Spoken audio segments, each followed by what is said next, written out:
পঞ্চম দিনের মতো ডাকসু নির্বাচনে তোড়জোড়ভাবে প্রচারণা চালাচ্ছেন প্রার্থীরা। নির্বাচন আচরণ বিধি মেনে শিক্ষার্থীদের কাছে গিয়ে ভোট চাচ্ছেন তারা।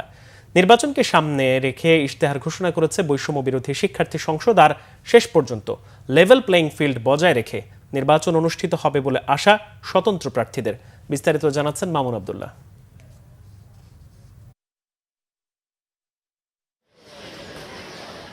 ঢাকা বিশ্ববিদ্যালয়ের প্রায় প্রতিটি প্রাঙ্গণেই উত্তাপ ছড়াচ্ছে ডাকসু নির্বাচন। পছন্দের প্রার্থী নিয়ে সচেতন দেশের সর্বোচ্চ বিদ্যাপীঠের শিক্ষার্থীরাও বলছেন, যারাই শিক্ষার্থী বান্ধব পরিবেশ তৈরিতে কাজ করবে তাদেরই দেওয়া হবে ভোট। এর আগে ডাকসু নির্বাচনগুলোতে দেখছিলাম অনেক লেজুভিত্তিক রাজনীতির একটা বড় একটা ছিল। তো আমি এবার চাবো যে যারা দলীয় রাজনীতির বাইরে থেকে একটু ভালো শিক্ষার্থীদের জন্য কাজ করবে, এরকম কাউকে আমি চাই। এবার প্রচারণা যে যার মতো চালাচ্ছে এবং বাকি প্রার্থীরা আরও অন্য প্রার্থীদের এনকারেজ করতেছে, তাদের হেল্প করতেছে, লাগলে সহযোগিতার মাধ্যমে প্রচারণা চলতেছে। প্রার্থীরা হলে হলে ঘুরছেন, যাচ্ছেন ভোট চাইতে, দিচ্ছেন শিক্ষার্থী বান্ধব নানা প্রতিশ্রুতি। প্রার্থীরা বলছেন, নির্বাচন সুষ্ঠু করতে কমিশনকে আরও সজাগ থাকতে হবে। পরিবেশ আলহামদুলিল্লাহ স্থিতিশীলই আছে। আমরা সবাই প্রচারণা করতে পারতেছি। আমাদের যা আছে, যারা সম্পাদকীয় পোস্ট হোক বা ভিপি, জিএস, এজিএস, তারাও আমরা আলহামদুলিল্লাহ ভালোভাবে প্রচারণা করতে পারতেছি। আরও উৎসব মুখর পরিবেশ সৃষ্টি হয়েছে। একজন ভিপি আরেকজন ভিপিকে আলিঙ্গন করছে দেখা হলেই। কোনো কনফ্লিক্ট এখন আমরা পাইনি। খুব সুন্দর সহাবস্থানমূলক একটা পরিবেশ বিজয় করছে। ক্যান্টিন, আবাসন, সুপেয় পানির অভাব, নিরাপত্তার অভাব, তো এটা আমার ফার্স্ট প্রায়োরিটি থাকবে। স্বতন্ত্র প্রার্থীরা বলছেন, দলীয়ভাবে কিছু প্রার্থীরা সুবিধা বেশি পেলেও জয়ের ব্যাপারে আশাবাদী তারা।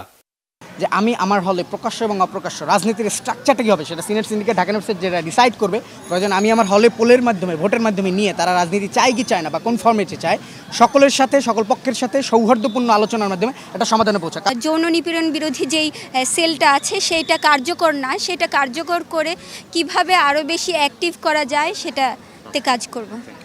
এদিন জগন্নাথ হলে প্রচারণা চালান ছাত্রদল সমর্থিত প্যানেলের ভিপি প্রার্থী আবিদুল ইসলাম খান। সেনাবাহিনীর কথাটা যখন আসতেছে তখন ধরা যাচ্ছে যে বিশ্ববিদ্যালয় প্রশাসন এবং রাষ্ট্রের যে অন্যান্য যে প্রশাসনগুলো সেগুলো শক্তিশালী নয়, যার কারণে সেনা সহায়তা হয়তো বা নিতে হতে পারে। তো এই জিনিসটা আসলে পজিটিভলি কেউ নিচ্ছে না সাধারণ শিক্ষার্থীরা আর কি। তখন বিশ্ববিদ্যালয় এবং নির্বাচন কমিশন সেটাকে আরও ভালোভাবে বিবেচনায় নেবে আশা রাখি আর কি। এদিন ইশতেহার ঘোষণা করে বাংলাদেশ গণতান্ত্রিক ছাত্র সংসদ সমর্থিত প্যানেল বৈষম্য বিরোধী শিক্ষার্থী সংসদ।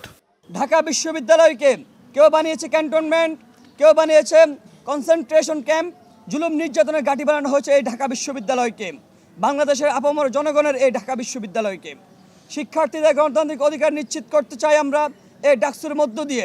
যারা ক্ষমতাসীনদের চোখে চোখ রেখে কথা বলতে দ্বিধা করবে না, যারা শিক্ষার্থীদের স্বাধীনতা, মর্যাদা ও অধিকার সমুন্নত রাখবে, বিশ্ববিদ্যালয় ও রাষ্ট্রের বৈষম্য, স্বৈরতন্ত্রকে তারা বরদাস্ত করবে না। আগামী 9 সেপ্টেম্বর হবে ডাকসু নির্বাচন। মামুন আব্দুল্লাহ, বাংলা ভিশন, ঢাকা।